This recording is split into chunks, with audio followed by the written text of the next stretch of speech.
So, read any good academic papers lately? You know, it's funny you should mention that, because the other day I was reading this paper all about the advanced quantum realm that is soon to envelop us all. I know all about that. I'm Nice. quite well read. Oh, well, let's talk more about it.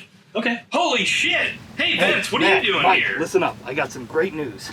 Now, since we posted that we're doing a podcast all about SpeedRacer this week, we've been contacted by the people that own this to create a new song for SpeedRacer. Now, I don't have to tell you how important this is for the podcast. And for my pocket. For the podcast. So, any ideas? Okay. Yeah. You know what? I've got a great idea. I knew you would. Okay, let's try this one. Speed Racer. He's the man with a great Mach 5. A racer's car. Such a race winner. Beckons you to enter his web of win. 'Cause then you'll win.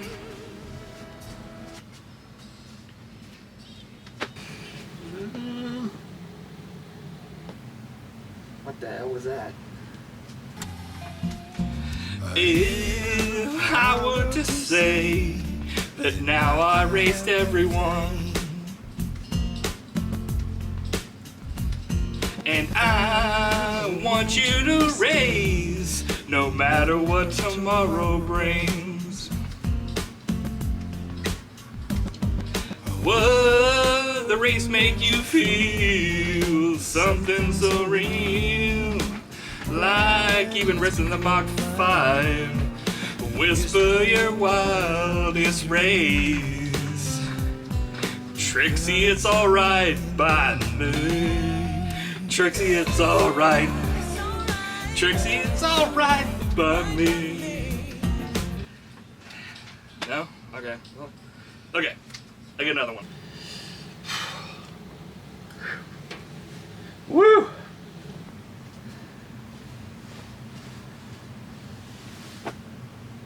In this life we all go through hard races. We struggle and pray for a first place. Just wanting someone to show us last place.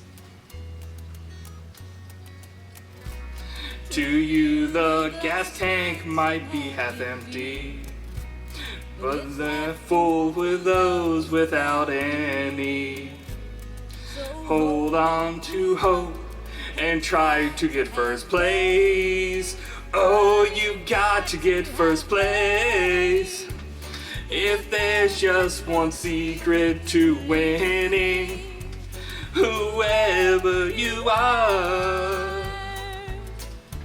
it's learning the meaning of racing with a great Mach 5.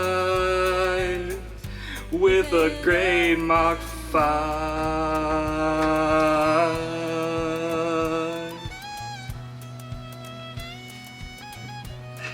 No?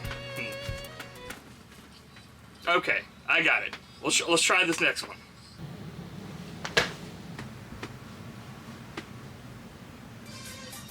Ladies and gentlemen, boys and girls, let's get ready to race. Speed race. There's a power in the engine, a power in the track. Rising up from that racing track. Ain't nobody perfect down here on earth, but we can race this race for all it's worth. And I feel it coming from the start to the last. And one by one, they race that frickin' racetrack. And I give it a 5. I give it a Pop's Mach 5. He built that frickin' Mach 5. But the Mach 5 into drive. You'll turn that key and fly with the motions you feel inside. Turn that key and fly. Got to keep the race alive, race alive, race alive. Well, maybe I got an idea. This is the best one yet.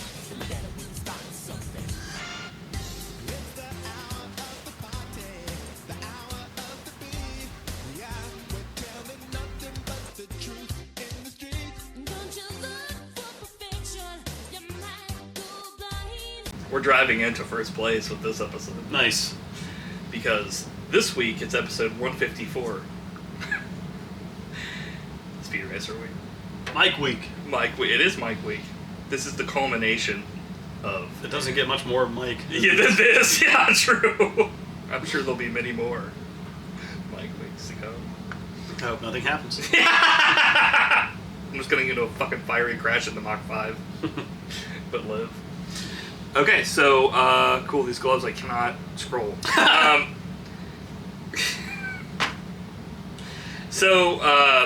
Let's go over the poll here. I did a thing this week, but I think I'll do it from now on, where, because I put these up on our YouTube channel, and I also put them up on Instagram, because those are really the only two that let you do polls. You can do them on Twitter, but, like, who gives a shit about Twitter? Exactly. Or X. Racer X? Right? Oh! Maybe that's what happened. Miss Rex. I mean, make Racer X. Wait, what? Oh. So, the anime, YouTube, it's a 50-60 for yes. Oh, shit. Okay, I already fucked this up. YouTube, it's a 50-50 for yes and no. I was going to say, wait a minute. And then for Insta, it's 60-40. Okay. For yes and no. Now, it's a little bit different for frickin' the movie. On YouTube, it's 67 yes, 33 no. On Insta, it's 20% yes, 80 no. Oh. So, like, the dichotomy, I guess what we're seeing here is there's more anime fans on Insta. That's not shocking. But maybe it's just the audience we're playing to. Could be. I had picked, like, a lot of classic, animated features. I'm like, Monsters Inc., you're up next. It's like, maybe one day when we're doing episode like 2000, we're like 50,000 years old. So, I'm going to have to take one of these gloves off so I can scroll, because I'm not going to use my notes a lot, but, Gotta set it up. yeah, I have to set, exactly. So, I mean, Yeah, you go ahead. should take the reins here, because this Yeah. you've always been super into SpeedRacer, right? Yeah, I think the first time that I got into SpeedRacer was somewhere around early middle school. I was really the only person in our age range that talked about SpeedRacer, because this was a show that like came out in the 60s and was for like, at that point, older people, but then they like, in the 90s, they kind of had it come back. Because it was on TV, right? Yeah, they For a came while. out with it back again on like Cartoon Network and Yeah. stuff, and started re-airing it, and I was like, it was a lot of people, that was their first introduction to like any sort of like, back then it was called Japanese animation or Japanimation, but now they just call it anime because like they say either American animation or they usually say cartoons for America, but just in general now they just say animation because it's like, I think for a while it was kind of downplaying stuff the way that you would say, Japanese animation or whatever. But So you'd go home after school and watch SpeedRacer and Space Ghost, and Yeah. you were in total heaven. I still remember like coming over to your house or whatever, like on, was it like Saturday or like, yeah, it was probably Saturday night or Friday night, and spending the night, and like I was like convinced you, I was like, come on, we gotta watch Space Ghost Coast to Coast, because it was like the younger version of like a talk show like Jay Leno or something. And your dad came in and he just goes, are you gonna watch like Jay Leno? And you were like, no, we're watching this. And he just was like, he just laughed. Nerd. Yeah, he was like, boo. Because Jay Leno was the height of... Yeah. I mean, then I think he was still Yeah, he kind was of on top huge. of not being a fucking, Denim Dan. right. But I always remember that because I was like, I felt disappointed, like I fucked up. I was like, oh. But that was a fun show. But yeah, that's around the time. SpeedRacer and I mean, this was by the time this aired, it was not comparable to the rest of the animation that was coming out because this was like when animation was first just getting out of the gate with like it being not just a movie. Like obviously they had done stuff in black and white, but like 60s they were still doing the Hanna-Barbera stuff where they reuse backgrounds a lot and like a lot because it's like cost effective and stuff. So yeah, you had like stories that overstretched, like the whole overarching story of like, you know, Racer X being the brother that died possibly, but he's actually like in secret trying to fight, you know, bad guys and stuff. And but at the time it was like impossible to get an actual overarching plot because they would rerun them in different order. Like, but now, yeah, you can get the Funimation SpeedRacer has all 152 1 through 52 episodes. So Have you watched the whole series? I haven't. I've seen quite a few of these episodes, but like up until recently, I didn't actually own this because I know this has been out for a bit, but like, and I also have like the omnibus that has like all the original manga in it and stuff like that. That's based off of it. But it was like, it's funny because this, I guess it only was from like 1966 to 1967, like the show, the original show, and it had such a huge impact. But I think it was because, yeah, 52 episodes, that's kind of how they used to do it, where they would have one a week. Yeah, like cranking them out, Batman or whatever, back in the day, the Adam West one. Yeah, they had 2 a week, Batman. Yeah, true. But it was like, literally, you would have at least 1 episode a week. Now it's like, obviously, like, everything's like, you have like a show that maybe they'll air 1 episode a week and you'll have like 10 episodes for a show or something. But like, yeah, half hour of SpeedRacer winning races and almost being killed by random fucking people for some reason. But yeah, I don't know. Obviously you were around during that time when I was like big into SpeedRacer when it first came out. What did you think about SpeedRacer? I'm sure you didn't really have any thoughts about it either way. I did. I liked that you were a big fan of it, and I thought it was really cool, and like the concept was cool, and like the car looks awesome. And I remember watching a couple episodes and kind of not getting into it as much. But so I was never a huge fan, but I liked that you're a fan. I think that like I think like honestly, if this had come out like now, I mean, obviously, if it had come out now, people would be like, what the fuck, because this animation is not up to snuff. Yeah, it's a product of its time. But looking back on, like, it now, because I guess we'll go ahead and just start talking about the SpeedRacer. Because we watched the first 2 episodes. Yeah. We'll go ahead and start talking about that now, but, like, going back and watching it now, you know, I think the show was helped a lot by the look of the characters and the intro and the music and the car, because otherwise it's like this is not super entertaining.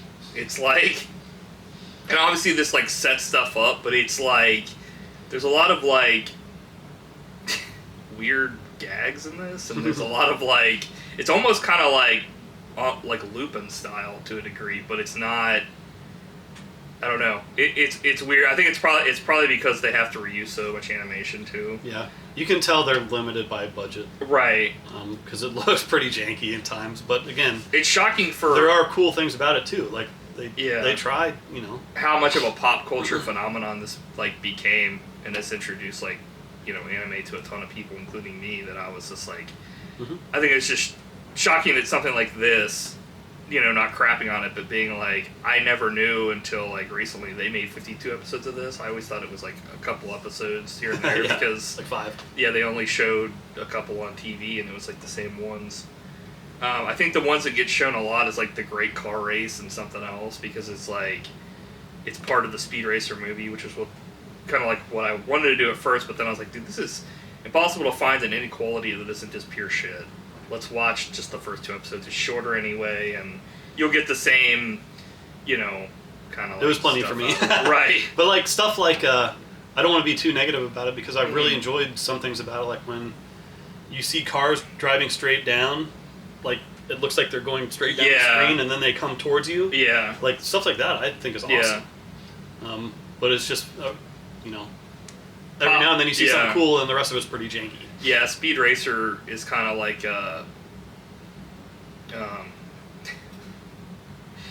his character is kind of just like he wants to be like. I think it probably, like, the dubbing is something I kind of forgot about, too. Like, I think he gets made fun of a lot and stuff, but it's also, like, you gotta think, like, there were no quality standards back then. This was literally just, like, the guy that plays Speed did a ton of voices on the show, and he also, like, directed it. He pretty much was, like, a one-man show for a lot of this. Like, with the whole, like, he helped make, like, the music video, like, the music for the show and stuff, as far as, like, you know, what he was thinking and what he wanted and stuff. So it's like, I think it was like, definitely one of those things. I think his name's like Fernandez or whatever. I forget what his first name is, but like. Peter Fernandez? Yeah. But like. They just made him do it all, basically. You know, I think it was just one of those things where it was just like, kind of like the people that did like the most extreme elimination challenge show back in the day, where it was literally just a couple people that like just were riff tracking it and stuff. But that's the kind of thing. I mean, I don't know how many liberties they took with it. Like, obviously, like the SpeedRacer's like not his actual name in Japanese. It's something else. It's like Go Mifune or something like that. But like, which is, I guess, yes. I don't know how close that. You know. But it's also like, I think they had to change a bunch of stuff because at least at that time when this came out in the 60s, and also when they re-aired it, like, people weren't as open to, like, I mean, just now we're getting like the Ghibli films are getting awards and stuff at the Oscars and other stuff, whereas it's like, you know, years ago you would have never you know what I mean? Yeah, for sure. Oh yeah, totally. Like, they would have not even be put in the animated category. They would have been like international film, and it's like I think it's definitely come a long way. It's not seen as kind of like a joke anymore. Not really a joke, but like a, you know, this is just like this doesn't count. Mm-hmm. So, I guess SpeedRacer will always be there for, you know, paving the way, putting down the tar for the racetrack of animation. Nice. There was some funny stuff I wrote down here where it was just like, I looked this up, and I guess one of the highest ever recorded like RPMs for a car was like 20,000, and the Mach 5 is 30,000 right out of the gate. I was like, Jesus! Like, what the fuck? I also forgot, like... It's like going over Warp 10 in Star Trek. Nerd! I also forgot about this part where, like, I forgot, I guess this probably happens in the show a lot, but, like, Pops yells at Spritle, and he instantly starts crying like a baby, and he's, like, not a baby, he's, like, probably, like, 5 years old or something. He's like, shut up in there, he's like, wah! Like, Jesus! Some of the hijinks was pretty funny. Yeah. I mean, we buried the lead because the show has a monkey. Like, to me, that's the most important part. Anything with a monkey, I'm on board for. There's also, like, I forgot about how violent this show was. There was a lot of, like the one dude tries to randomly kill SpeedRacer, and I'm like, Jesus! And then there's, like, massive amounts of racers just crashing into fucking walls, and it's like... Dying fiery deaths. Yeah, you see, like, an explosion, and then you see their body, like, just laying over, and I'm like, holy fuck, dude. I think, honestly, though, I think this is the reason why a lot of people got into the show was the Mach 5, the car, because I'm just going to go over, like, there's, like, it has a bunch of, like, you know, kind of specialty things here. So, like, they have A through whatever, and A is auto jacks, and it lets you, like, jump up in the air and stuff. Belt tires, special grip tires for traction over any kind of terrain. This is, like, a Mary Sue car, pretty much. It's like cutter blade for use for traveling over heavily wooded terrain. And it's like they can cut pretty much through anything. Defensor Deflector releases a powerful deflector which seals the cockpit. It's not only air-conditioned, bulletproof, and crash-proof, it's watertight. So it's like, this is like, James Bond would be like happy to have this car. Evening Eye, the control for... so it pretty much makes like any area able to be like seen or whatever. Like with, what's it called? Like, the thing. I just realized we don't have a microphone.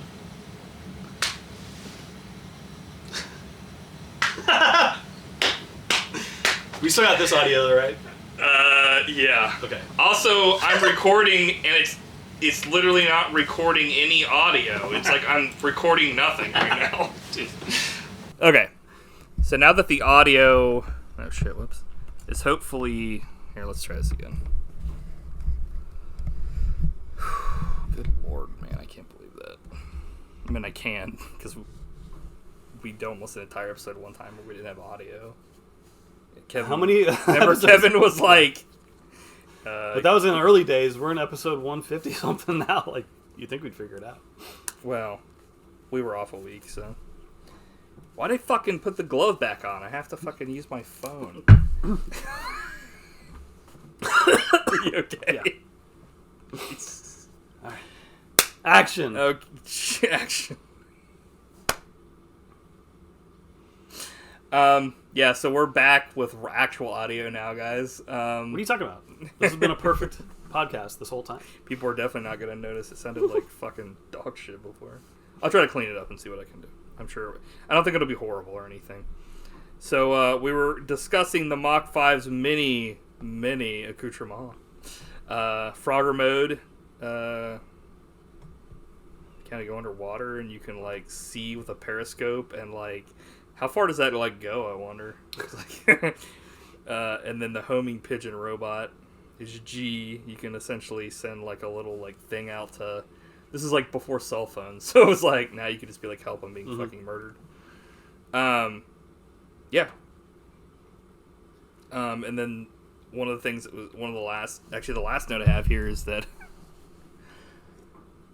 the whole thing of this first episode is that they're trying to get the Mach 5 because the plans for the engine, like the revolutionary engine that Pop's Racer built, is on the windshield. In invisible ink. And the bad guy steals the car, and he goes, I've got the fastest car in the universe. And I said, what? Nice. How do you know? Yeah, the only other note I had was this, like, really good quality on YouTube. I'm sure the Blu-ray looks even better, but, like, you can really notice all the technical mistakes that are in it, like cars turning into other cars, frame by frame. Yeah, there's specifically like parts where they're having a race, and like the first couple frames look great, but it's like a reuse of the same couple cars. So it's like a car will leave, and one car will start, cars will start going by, but then it'll just be like that one car will come by again, and it's like, okay. But again, that's kind of adds to the quaint value. Yeah, the amount of like cars and people is ridiculous because they'll literally just have a loop and they'll play it a bunch, so it'll look like there's like 50,000 people when in the scene there's like 4. Yeah, it's like, wait a minute. But like you said, yeah, it plays to the quaintness of it and stuff. I have breaking news. There's a new SpeedRacer live action series in development. Nuh-uh. Executive produced by J.J. Abrams. Really? Writer of Gone Fishing. What do you think about that? Really? Yeah. Well, did that literally just... it's from a year ago, but wow. I just saw it on breaking under news. the news. We don't do nerd news anymore, so that was. And if it hasn't been updated in a year, that's probably dead no-go in the at water. this point. Just like Gone Fishing.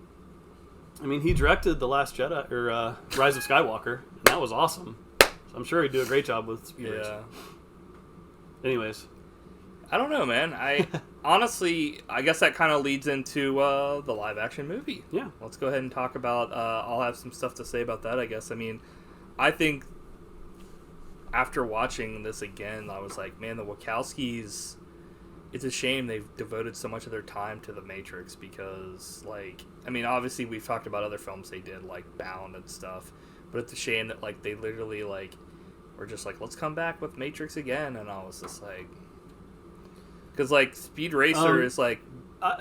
To counter that a little bit, the new Matrix. Did you see the latest Matrix? No. It's totally different. They did something totally different with it, which doesn't quite work, but I admire it a lot. I thought that movie was pretty cool. I mean, you should give it a chance. I don't know. Only the good one is the first one, in my opinion. Like the other two were kind of just like. And like there were some good fight scenes though in the second one. Yeah. The Wachowskis are great. Yeah. But I think sometimes, like, I admire SpeedRacer, the movie. Mm-hmm. I don't like it very much. I like it better than the second and third Matrix, for sure. After this, they made Cloud Atlas, which is one of the worst movies I've ever seen. But, like, again, some people love it. And it's like, that fact alone tells you there's probably something to it. Like, I admire the ambition. I just wish that, I guess that there are more stuff they did than just, like, the Matrix movies, but obviously that's what they're known for and stuff. And Bound is a class. Yeah, I mean, watching this film, I was just like, they get what made SpeedRacer, and they did, like, a great job of replicating as well as you can, to a degree, of having an old cartoon, like we were just talking about, like, be put in live action and stuff, and I it's like I couldn't really ask for anything better, for like a fan and stuff like that. Having said that, I think there are definitely like some parts in the middle that are like drag and stuff, like the rally race could fucking go and I'd be fine. Yeah, I mean, only because it's like this movie's 2 hours and 15 minutes long. That's unacceptable, dude. That's like the Matrix, dude. Like, I was like, the third Matrix, I was like, kill can me. I get the fuck out of here? This sucks. But they also, like, they didn't try to make it just a stupid kids movie. Right. Or, like, a dumb, just spectacle. Like, there's more to it than that. There's, like, camera shots in this I've never seen in any other film. And I was just like, this is why this movie is awesome, and it's better than a lot of films I've seen where they literally is just like, who gives a shit? Like, they actually cared. Yeah. Having said that, like, some of my favorite parts aren't even the racing. It's like, my favorite parts are like where, like, John Goodman is talking to SpeedRacer. Like, Pops Racer is talking to his son, and they like have a heart to heart, or like, Susan Sarandon, or like Christina Ricci, or like, like any of the characters are having like actual emotional talks to SpeedRacer, because that's like, I feel like something that wasn't really shown as much in the cartoon. It was kind of just like funny, but they actually like, I think they conveyed the impact of like a death in this film, and it kind of overarches the entire film. And I always felt like I was kind of sad that they didn't make a sequel to this film, because like it would be nice to see what they did with possibly having Racer X, like Rex Racer, finally come back and be unveiled that it's actually his son, and get the redemption for like John Goodman and stuff like that. Even though he kind of gets redemption in this film by like, he's like, I didn't lose him when he died. I lost it before that one. He was like not accepting of his son and stuff like that. And like, I think that stuff is great. I think like sometimes it's a little too much on the eyes. Like when I was watching this, I was like, Jesus! Like, for better or worse. They swung for the fences, man. Yeah, this is like, and there are stuff that happens when like in this that is like, holy shit, this is like what CG is when it's great. And then there's stuff that I'm watching it and I'm like, okay, this is kind of just, I mean, it's played for laughs anytime it's not super great. Like when they go through and they show the racers being like, working out or tested, and one guy's being like shocked or whatever. It's like, okay, that's what, like, when they know that it's bad, and they they use it to that effect.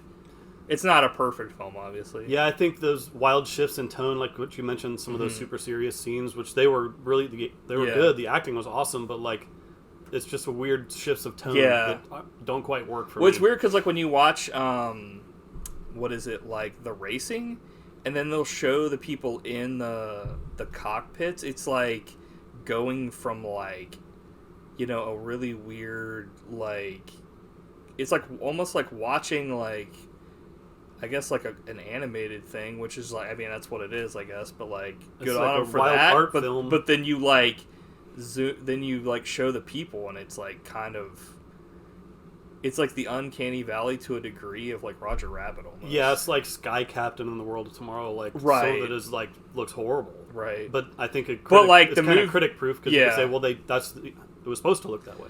Yeah, I think it's also like, I don't really know too much about the Sky Captain in the World of Tomorrow, but I don't hear too many people talking about like the acting or like anything, but like maybe the action being okay. But like in this, it's like they actually, as much as they like went out and swung for the fences with the CG, that's, I feel like, even though like obviously it's not great, but at the same time, like, knowing the Wachowskis, if they wanted it to be fucking awesome, they probably could have done something with it. But I think that like it probably would have helped them more if they would have just done like straight up real stuff the entire time and then like added CG. Because to me, when I was watching it, it's like on one hand, yeah, I kind of get where they're going with it, but it's also like you said, it's like the scenes where like they're living in a real world and it's like they're inside of a. It's kind of like almost like some of the prequel stuff where like when they're in the sets and they're actually talking, but in the background you're seeing like a billion fucking things happening, and it's like, it's a little too much going on right now. Yeah. It's also kind of takes you out of it because it's like, it's obvious that like the people that are existing in this scene you're watching are not in the same like scene that's happening outside. It's like almost like if a universe was made up of like half cartoons and half humans, kind of like a weird CG like Who Framed Roger Rabbit, where it's just like, this is like early CG, not like stuff now where like, you know, like Ted where it's CG and I'm like, oh wow, that actually, I thought that was a puppet, it looks actually not bad. And now not like that where you're like, okay, I could see that being like real, whereas like, I mean, not that I think that a fucking like teddy bear could be real, but you know what I mean. Like, no, it fits in the scene. Whereas, like, the shit that's happening behind me is like early, like, you know, back when somebody would make like one of those CG like musicals, and it would literally just be like instruments playing and fun things were happening and stuff. It's kind of like that where I'm like, this is a little. I understand what you're saying 100%, and I agree, but at the same time, you're wrong. It's hard for me to criticize them because that's what they were. That was their intention. It's just I don't like it. You know, I wish it was different, but that's not a fair criticism at all. This is what that's the look they were going for. No, I think I mean I feel the same way. I wish it was like on watching it again. I think what probably would have. It's funny because like you said, it's critic proof, but it's not because I can say it would have been watching it back. I was like, man, this would have been so much better if it wasn't like a fucking visual destruction happening.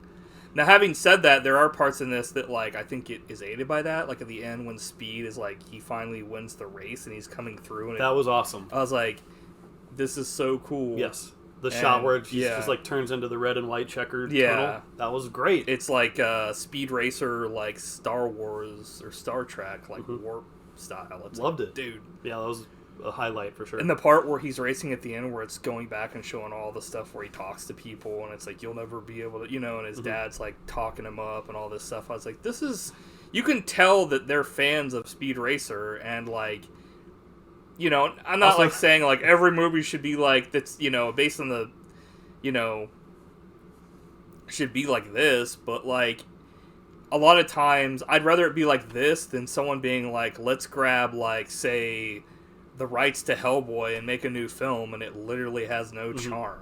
And it's just like, yeah, that was great, and it helped me because I had to break this thing up over 2 nights. So I was like, oh, it's good to remember see this. That. I actually watched it all in one sitting because I remembered how much fun I had in the theater watching it, because as like a super fan, I was like almost crying when I saw this the first time. Cause we should talk about that because we saw this back when it came out opening weekend, and we were one of the only ones because it was a huge bomb. Yeah, and which was sad, but I also get it because by the time they made this film, the SpeedRacer phenomenon had definitely passed by. Like I was really the only one. It'd be like if they made like a live action like Lupin the Third film now. Like I mean, I don't know how many people would go see that. I mean, I would, but at the same time, it's like, you know, this is at that time when we went and saw it, it was like 40 years old. And now it's like, what, 60? Yeah. Jesus. And I think the critics kind of trashed it too, but I think it's built up a cult following over the years. Yeah, I think it's funny because it's like, I think at the time people were like, this is bullcrap, this is, that were like anime fans and stuff. But like, if you're a SpeedRacer fan, I don't understand how you could like dislike this film because when we went back and watched it, I was just like, SpeedRacer is great, but like this actually adds like depth to the characters, and like, the whole thing with like Rex was just so much more pronounced, and like there are parts where it's pretty like almost tear-jerking, where it's just like they're like, do you want to go be with the family when Speed wins? And he's just like, he's reflecting on his life and the decisions he's made, and he's just like, if I have regrets, those are mine that I have to like live with and stuff. And it's just like, Jesus, dude, I forgot this movie they actually like have heart in this. And it's like, that's what you get with Wachowskis, like with Bound and stuff, where it's just like, oh yeah, it's that same level of like, yeah, I cared about that aspect of the story, right? Which is ridiculous for a fucking film that looks the way it does, for them to be able to pull that off. And like, having said that, like, how many times have I watched a film where like they try so hard for me to give a shit about a character, and I don't, because it's like they don't put in the work. Like, I think like to your point, I feel like watching this back again, like as much as I enjoyed it, there were parts in the middle where I was just like, we can cut some of this shit out, because the beginning was great, the end was great as far as like the story and stuff. And like, if they had cut out like 2 of the 3 races in the middle of the rally stuff and just had like one kind of like medium-sized race where it was just one endurance thing, I think that would have helped the movie a lot, because like there's a lot of racing in this film, which is great, but like you really only needed like the setup in the beginning, the middle race where like maybe something happens where he doesn't fail in the race, but like something happens where he gets screwed over, and then the redemption race at the end. But it felt like there were like 5 or 6 races in this, because fucking the rally race lasts like 3 races. It's like, is this really needed? Like, yeah, I agree, but also that didn't bother me as much as all of like the monologues about the history of the corporation and all the which contract is he going to sign, alum or whatever intrigue, and I'm like, come on, let's get to the racing. So that was boring. Yeah. I don't know about that. I don't think it was... I feel like there were parts where I was kind of shocked that I forgot that they even put that in there, because I was like, aren't kids going to go see this film? Like, what the fuck? It's like Star Wars, where they're talking about like trade negotiations and shit. I didn't understand it. I think there was parts that like the part where like SpeedRacer is talking to him, and he's talking about how like, showing, as he's talking, it's panning behind him and showing the events of like him talking to his dad after like Rex died and stuff like that, and how they got back into racing together, and that was awesome. But then like it kind of like the dude starts talking about like, he's like, let me give you a history lesson, and he talks about like how racing has been fixed, and it's like, you could have just conveyed that same thing in a shorter thing, because he goes over like this long thing about how like he's like, money is my god and stuff, and I was just like, okay, again, you could have just said that without having to like go over this long thing, or like, you could have shown it with the story, right? But again, I hate criticizing that, because they are actually trying to say something, that's like, so again, it's a double-edged coin. I mean, you could say that about anything though. I don't know. I think the criticism is valid. Roger Allen was like acting like a hellish freak, reveling in pancakes.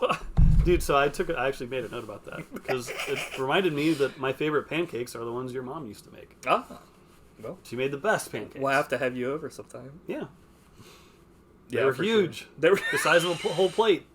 Loved them. It's funny because we started like using butter and butter dishes, because like your family, whenever I would come over and spend the night, that's what your parents would have. They would have like the butter out, and I was just like, holy shit, I didn't know you could do that. As opposed to just the crock in the fridge. Yeah, which like we used to do the crock, but you're getting the the hard hitting. Yeah, well, news, yeah. We're doing the crossover breakfast specials. But yeah, it was like, because I never thought about that, but I was just like, oh man, there's like so many chemicals in frickin' crock. But anyway, I didn't like Roger Allam is acting like a madman in this film. I didn't like him. He didn't do it for me at all. There were parts of this where I was just like, Jesus Christ, like what the hell is going on here? Did you see? But you know who I did like? Richard Roundtree. Yes. As like, so like I thought that was weird because it's implied that he like fixed the race back in the day, but at the end of the film he's like cheering for SpeedRacer. Like they essentially like washed over the fact that he was like a piece of shit, I guess. He's like, come on, son. He was kind of channeling like Lando Calrissian at the end because he was like, yeah, baby, punch it. And I was just like, huh? John Goodman's the MVP of this movie. Oh man, yeah, he's so good. Not the monkey, most valuable primate. No, yeah, I totally agree. I mean, John Goodman. He's so like playing at this character like. We need to do more John Goodman films because I love John Goodman. But we already did Chud. He's in that, right? I don't think so. Crap. I thought he was. Look it up. I think you were thinking of the one dude from Home Alone. Yeah, the dad or whatever. But I might have messed up. He is one of two dads that scare the fuck out of me. Mm-hmm. You know who the other one is? The other TV dad? Mm. The dad from the Wonder Years. I never watched Wonder Years. Oh my god, dude. He was in Chud as cop in Diner. Oh yeah, I do remember that. Yeah, okay. Now see our previous episode on Chud. Chud. Please don't. Actually, yeah, you can go ahead. Yeah, watch all our episodes. Give us thumbs up. But he's great in this. Report us to the Better Business Bureau. Christina Ricci is also great. She's one of my favorite Susan actors. Sarandon's great in this too. It's funny because in the original, the mom character doesn't really have much to do, but in this, that's what I like about this. They expand on all the characters in this, like, and actually give them something to do. And like, I think that like the guy that plays Speed, like when I first saw it, I was like, man, he's just kind of like plain vanilla. But like, he's fine. He's okay. Watching the original SpeedRacer, I was just like, the only thing he's kind of passionate about is racing anyway. So I guess that kind of fits. Yeah. Because he's also been in a lot of stuff recently. I heard that was like really good. So I think that maybe the direction was just, you know, hey, just play SpeedRacer, kind of like, because everybody, there are characters around him that kind of elevate him and stuff, and he's kind of like portrayed as how he was in the original series, like kind of an idiot, but he's like, on the track, he's unstoppable. Emil Hirsch. Yeah. And I think there were a few years there where he was like a leading man. Yeah. But I think he's much better as like a character. Who is that leading man? Person. Yeah. But he's fine. Like he's fine in this. Yeah, I came around. I think he's a lot better now that I've seen it again. Like, and the guy that plays like Racer X, like they're great. Matthew Fox. Yeah, they're good stuff. For some reason, I thought it was John Hamm when like before I went back and saw it. But then I was like, that's not fucking John Hamm at all. What the fuck am I talking about? Yeah. Like, what the fuck are you doing? I have to give huge props to like everybody that was in this film except for like Alan. For like, they treat it like it's not some goofy shit, right? And like, John Goodman is acting the same way he would for a movie that he thought is going to get an Oscar. Yep. And it's like same thing with Christina Ricci and Susan Sarandon and like, you know, the guy that plays SpeedRacer and Matthew Fox and, you know, I mean the other two are like what Sparky, he's just some random Australian mechanic, which they had Sparky in the original and stuff, so he's back. That character he's kind of just like a Jimmy Olsen. There's not really much to him. He's just kind of, you know, the best pal. He's there. Yeah. What do you think about Spritle and Chim Chim in this? I love the monkey. I didn't think they were like... You know, it's funny because I didn't know what to think going into this because it had been so long since I'd seen it. And, like, this could have totally come off as, like, the most annoying shit I've ever seen, but it didn't really annoy me all that much. I was kind of hoping it wouldn't. That's about the best thing I can say. Yeah. Like, there were parts that were funny to a degree. There were parts where I was just like, this scene can be fucking taken out. Yeah. But there was also parts where, like, the kid was kind of acting like a young, like, you know, like, he was definitely drawing inspiration from, like, Laurel and Hardy and, like, the Three Stooges, where, like, you know, I felt like he was definitely... I saw, like, a glimmer of something there, but then, like, you know... I honestly wonder, like, how the training for the monkey was in this. Well, by 2008, I would hope that it was up and up. A little better, yeah. But, I mean, when that monkey was driving the car in the end credits, he was having the time on his life. Dude, did you... The time on his life. Did you see the look on his face? When he was having the time on his life? Yeah. I messed up.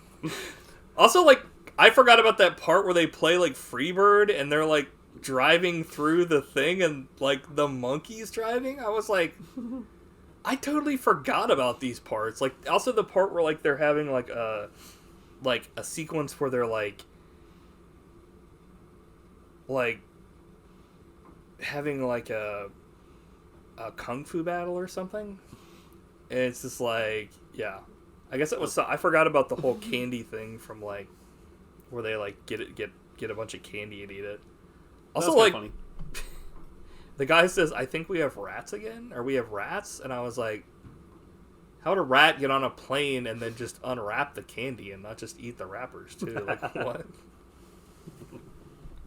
I was like, yeah, I was like... I didn't even think about that. Shout out to Michael Giacchino for the soundtrack on this. I thought it was great stuff.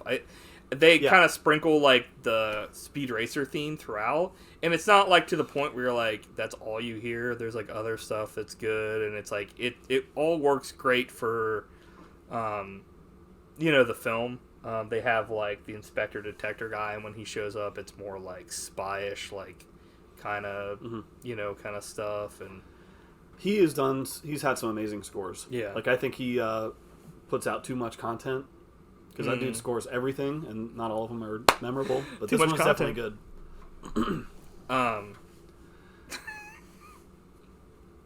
He's putting out too much content.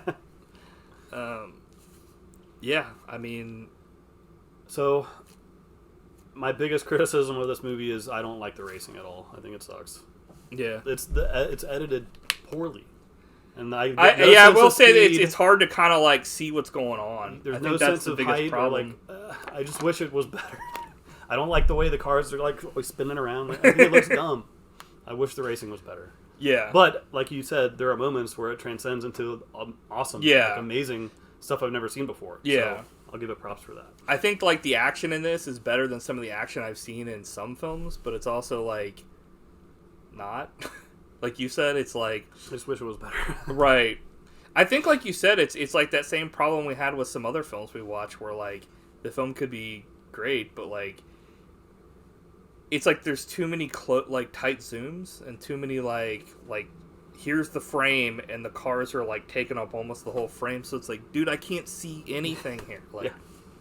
I completely agree with you on that. Like... And that's a shame for a Speed Racer movie. But, again, they were going for a crazy, cartoonish, frenetic energy type thing. And it's I think for, like, the last race, it works, like, pretty damn well. I think they do a great job with it. But, like...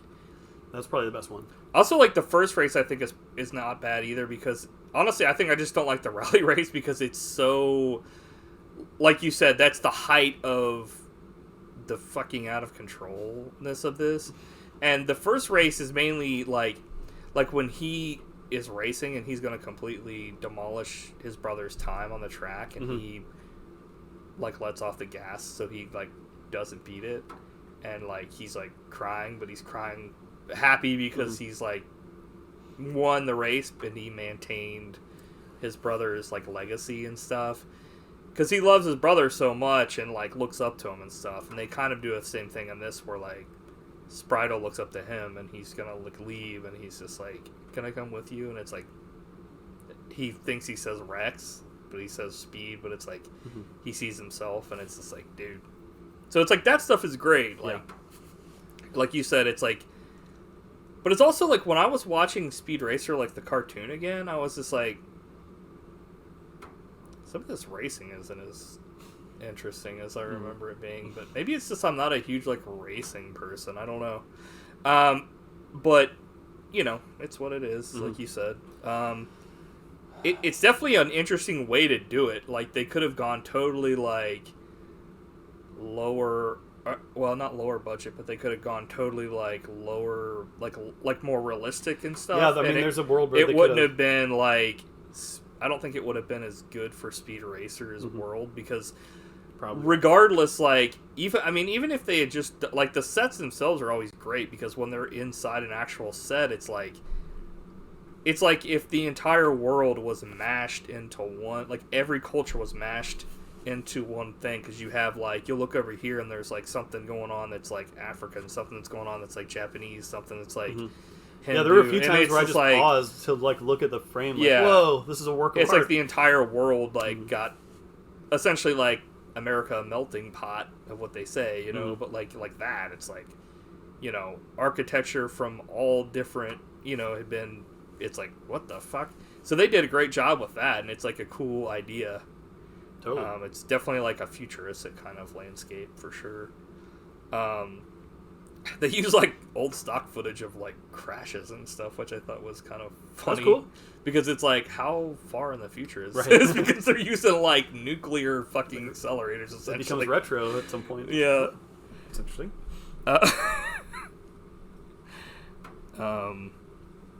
I'm just trying to, like, see if... Also, like, the one dude that, like, cheats at the end kind of looked like Flint. Because he had the same kind of haircut. Dude. Like the, I don't even know, like the Prince Valiant haircut or whatever. Yeah, it was like Flint meets SpeedRacer. Yeah. I wrote down, there's nothing more exciting than IP infringement. Like, who cares? Delete this scene. I like that Pops calls his wife his best friend. He's like, besides me raising my boys, you know, the greatest day of my life was marrying my best friend. And I was like, dude, this fucking movie rules. Yeah. Like, I want a whole movie about that couple. Exactly. I mean, honestly, like, great. My favorite part of this was, like, just the racers doing shit, not racing. Yeah.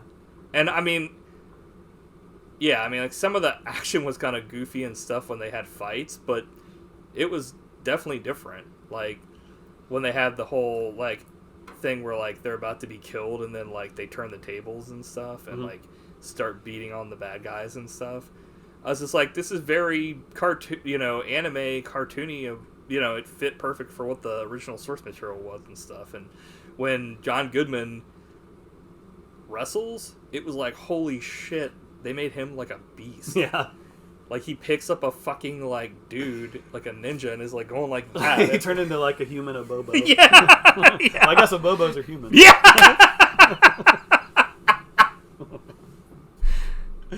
For some reason, I thought you meant, like, those monkeys that have those long noses. Oh, like a baboon? Yeah!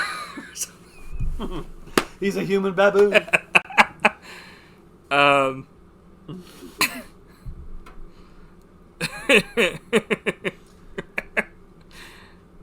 Yeah, that line, that's what racing is about. This is my religion. I was like, Jesus! I'm like, oh God, oh Jesus. I forgot though, I mean, this is a movie essentially like for all ages. Because they even treat like, when they keep doing a thing where like Christina Ricci and like, what's his name? They gotta play SpeedRacer. They're gonna kiss because, you know, they're forever boyfriend and girlfriend, you know. Trixie and Speed. Every time they're about to kiss, like, they get interrupted until the very end, and then at the very end, like, Spritle's just like, you may not want to watch this if you're, like, you know, not inoculated to cooties or whatever, and it's like, okay, that's, like, funny, because it's like, they're doing that as, like, definitely, like, one for the kids. Pulling you back, like, okay, this is a family film and stuff, and, you know, they're not like... Can you imagine? Yeah. I'd be like... SpeedRacer's like... I'm like, holy shit! Time to suck face.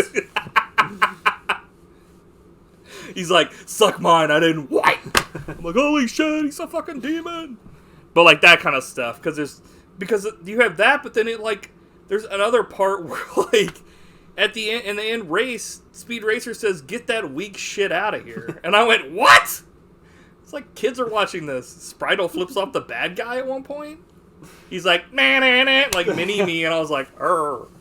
That's like when Raphael said "damn" in the Turtles movie, and everyone was like, "Oh." Yeah, but it's just like it's a weird thing because up until that point, it had been completely like, I mean, obviously there were parts that are like, you know, obviously the people that are seeing this fucking film are like, at that point, like me, they were like people that were complete, you know, down with SpeedRacer. I'm like, I'm down with SpeedRacer. But like, at the beginning of the film, there's a part where like somebody tries to fucking blow up and kill Pop's Racer with a bomb. And I was like, okay. I mean, I guess it fits with the cartoon, but like, you kind of get the feeling this is... Which, I guess though, when we were growing up, like, that whole thing of like, you know, them having like danger and like explosions or someone saying a cuss word, that doesn't mean the movie's not for like all ages, because I mean, kids hear that stuff. I mean, probably hear more than that nowadays, but like, I think that is Gordon Ramsay. Fuck. But I think that kind of stuff is good. I agree. Honestly, for kids to... It's almost like see. They respect the audience. Right, exactly. So I guess my reaction was unwarranted. I read a lot of reviews this week. You try to justify your hate? You're like, please! I was curious, and yeah, a bunch of them ripped it apart back in the day, but then there were some where like... I think it's kind of coming back around. Yeah, it's like super underrated, and I saw one where said it was one of the best movies of the 2000s. Mm-hmm. So it was like, you were like, any movie that like gets that much of a varied response, I think is worth its meaning. I think there's something. Yeah, I think there's a lot of stuff in this film that like I kind of forgot. Like, holy shit, this is like the best of filmmaking. But then there's parts of it when I was just like, even if it's intended, this is the worst of filmmaking. Yeah, that's a good. I kind of agree with that. Yeah, I'm just trying to see here. I have one last note. Fuck you, Mike, for picking this. I didn't want to forget to say it. When Chim Chim is driving that car during the end credits, oh yeah, that is my favorite part. Let's talk about that. I love it because so like much, when we went and saw this, you didn't do a day. I don't think you made a single noise until the end credits. The exact same thing happened this time. You were like stone-faced. I was cracking up. It was so funny and awesome. I thought you were like high or something because I was like, what the fuck? Because I've never seen a monkey. As the time goes on, I've learned that that's like something that will entertain you. Oh yeah. I've never seen a monkey with a huge smile on his face like that. Like, he was having a blast. Which is, like, horrifying because, like, that usually means they're baring their fangs to attack.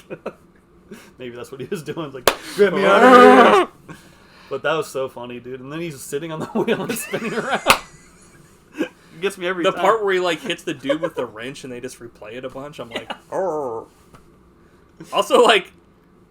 The part where he like hits that one bad guy with the wrench on the head, I was like, that guy is dead. Because Deadsville population. Even if he was, I mean, a fucking chimp has like, what's like the ratio of strength to a human? It's like a lot more, right? So he would have been fucking dead as hell. He probably would have bit his face off. Ripped off his genitals.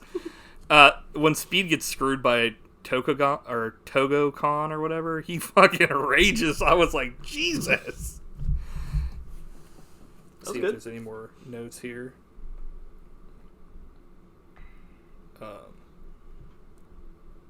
Yeah, I think it's funny. I feel like John Goodman was going for the Oscar that he knew he wouldn't get in this film. He was. But, because, like, you know, I'm just going to read some stuff here. I'm going to read an excerpt from his book called SpeedRacer, the Oscar I didn't win. He says, I couldn't have been more proud of you, son. Not because you won, but because you stood up, you weren't afraid, and you did what you thought was right. And then Speed says, it didn't amount to anything. It was completely meaningless. How could it be meaningless? I saw my son become a man. I watched a man with courage and integrity drive the pants off of every other driver on the road. This is not meaningless. This is a reason for a father's life. Wow. I was like, Jesus! Strong stuff right there. Yeah. And then the other one, the follow-up to that, where he says, I admit I went to Cortega because I was afraid what happened to Rex was going to happen to you, and I just couldn't take that. But what I realized at Cortega was I didn't lose Rex when he crashed. I lost him here. I let him think that a stupid motor company meant more to me than he did. You'll never know how much I regret that mistake. It's enough. It's enough! It's enough. I'll never make it again, Speed. Or, wait, what? It's enough? I think the person that wrote this quote fucked up. Pretty much he's like, I'll never make that mistake again, Speed. I understand that every child has to leave home, but I want you to know the door is always open. You can always come back, because I love you. It's like, Jesus! I'm like, what an idiot. But it's like, couldn't hear anything better coming from a dad. Right, it's like, he's a hothead, but then it's like, he's pretty much able to, like, talk his son from leaving at the end, like, towards the end of the film, because he's, like, finally, like, I have the power to fix this, and, like, I'm gonna swallow all my pride, because the last time when I didn't, and I told my son to never come back, he never did, and then he died, to his knowledge. Or did he? Rex is alive and well in the hearts of millions. So yeah, I mean, great dialogue here, written by the Wachowskis for, John Goodman. I don't know if they actually wrote the script, but they put it on film. Whoever wrote the script, good job. Yeah, I mean, I just think that, like, regardless, like, I think I remember when I watched this, too, I was like, man, I would love them to make, like, if they were fans of, like, another anime that I liked back in the day, my dream was, like, man, I would love to see them make, like, a Dragon Ball movie.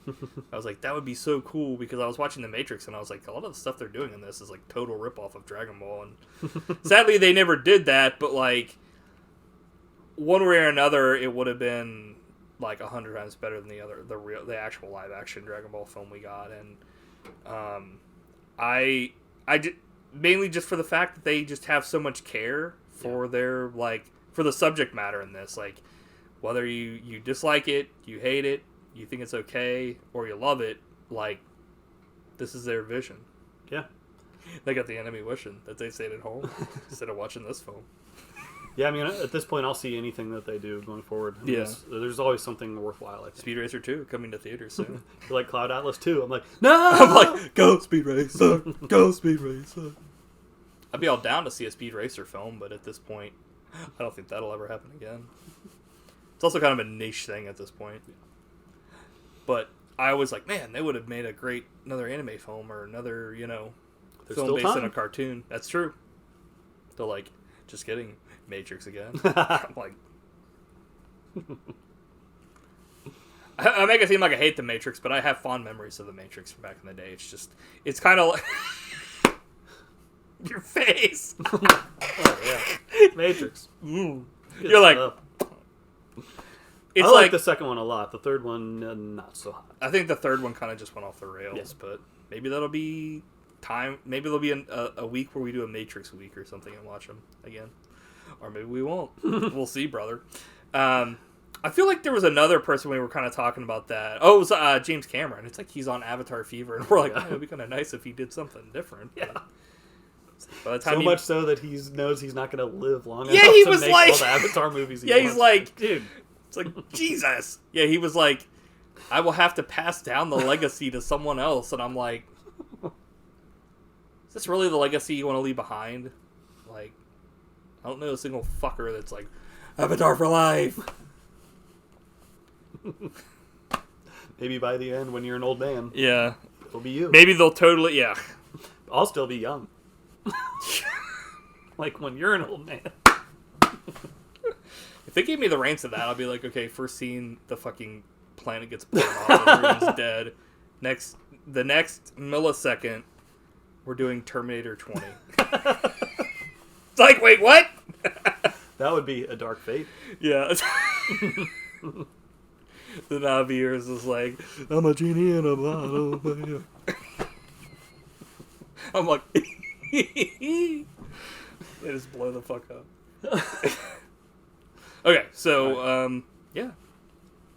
So, you give your score, since I guess we did the thing where, like, the person that picked it gives their score last. Okay. I'm going to go 6.95. Nice. Doesn't quite make the mark for me, but, yeah. I mean, it's worth seeing, I'd say. Nice. So maybe I should go 7. You're like, actually, 8. No, you know what? 9 point. This is a fucking perfect movie. Borderline 11. This movie's better than every fucking film I've ever seen. 7.95 for me. I'm like, how about you? This is a 9.95. Hey, it's your prerogative. It's true. I'll do what I want to do. There are parts of this I would change, but at the same time, like, I mean, like you said, it's one of those things where it's hard to kind of criticize a movie for things you would change. It's hard for me to give this anything less than a 9.95. It's like the Mario Brothers movie where it's like it holds like such a high place in my heart, because even though, yeah, you look at it and you're like, is this a great film? It's like, no, but there are plenty of great films that I don't think are 9.95. You know what I mean? Does that make sense to you? Like, yeah. Where it's like, they did something, like, there's nothing like the SpeedRacer film. There's nothing like Super Mario Brothers. For better or worse, it's like, but I'd rather have a bunch of movies like that than, like, cookie cutter crap that comes out sometimes. And I'm not saying just now. I'm not saying only now they've done it. They've always done it, but, you know. Yeah, totally. Wonderful. All right. I'm like, wonderful! That Star Wars commercial. Wonderful. It's like, get Star Wars on VHS.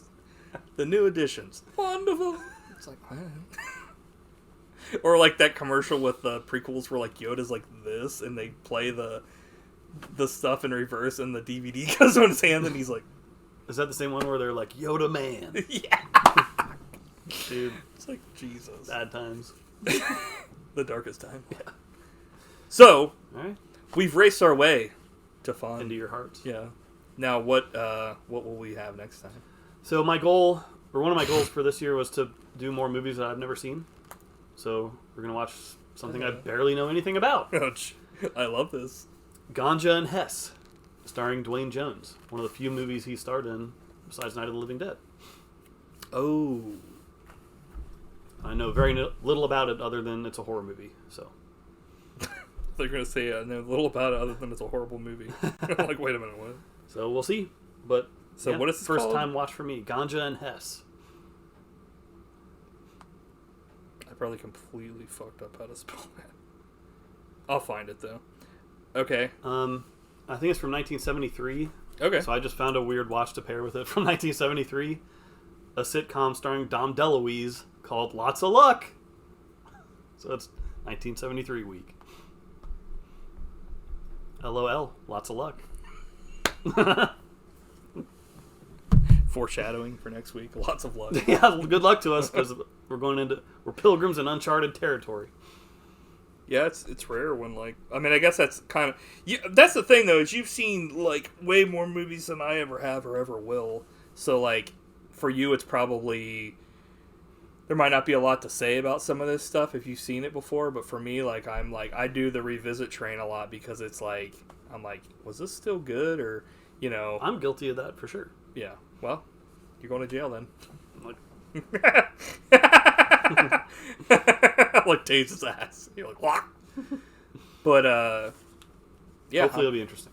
Yeah. I've wanted to see this movie for a long time, so now's the time. I just need to find more movies that I'm actually want to see I haven't seen before because that's my thing. Is like I have a bunch of movies that I'm like I've seen before and I'm like, well, I still like them and stuff, and not as many movies that I see on the shelf that I haven't seen that I want to see. You know what I mean? Yeah. So cool. Well, I guess that's the end of this one. All right. And next week is 155. Will we be alive? I can't drive 155. I'm like, I got my thrill on Blueberry Hill. It's like, what? Or wait, is that right? Yeah. Okay. All right. Let's drive. Yeah. To the next episode. Bye.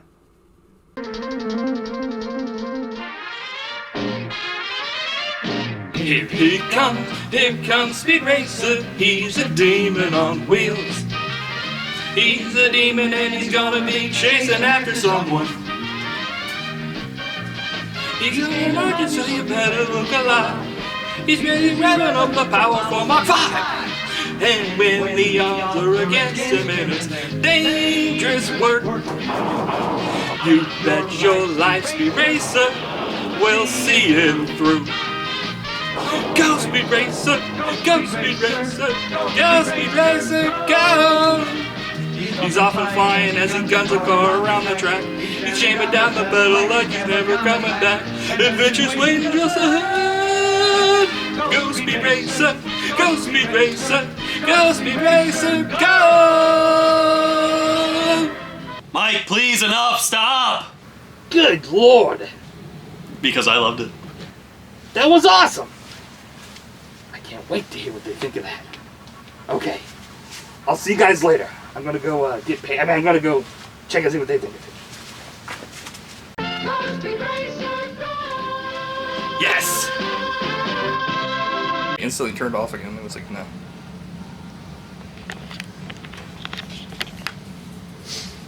I know you were waiting for I was. Damn it. That's gonna happen again someday. You were like orgasmic for a And- second there. My moment of victory will be at hand. Yeah, your moment of victory will be my moment of defeat. You're like, those are actually like cool. They are. I was like, you're like, you finally found something that's cool. For the first time ever. You're like, for the first time in your life. How's that look? It's funny because I can't ever see. It looks good. Am I going to go off frame here? You're at the edge of the frame right now. Okay. So just don't fucking go over this way. I'm like. I'm like. Don't go over this way and pace around like you usually do. I'm like. I'm like, good evening. My grandma was like, whenever someone end on like a cliffhanger or something like a movie, she's like, oh, it's one of those damn Hitchcocks. Dude, nice. And I was like, That's funny. okay. Where should he come in from? Because if we're just talking to each other, yeah, we'll just be like, I don't know why we'd be shocked. I'm like, yeah, and I really think that's why, Truman Capote is the biggest piece of. Didn't see that one. Yeah. That's quite a intellectual conversation we've been having. We're gonna have like 10 hours of outtakes on this one. The one time I can't think of anything smart to say. Yeah, the one time.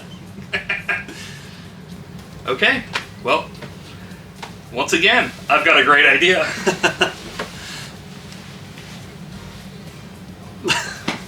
Let's try that again. Because you were like laughing. Laugh. Like, no, I can't have to do that. I make an obscene gesture for 25 straight minutes. And your feet are kicking like a little bit. You're like, fuck you.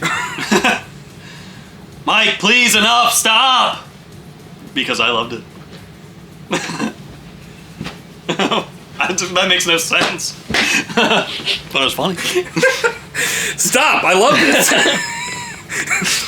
I love.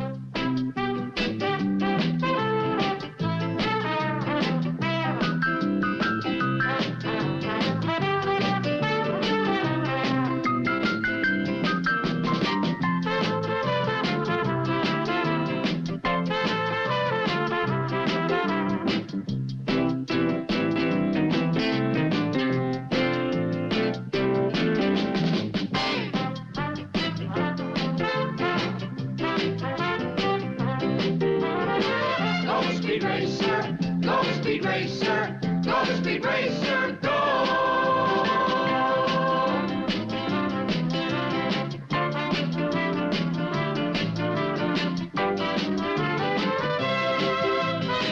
Go Speed Racer, go Speed Racer, go Speed Racer, go!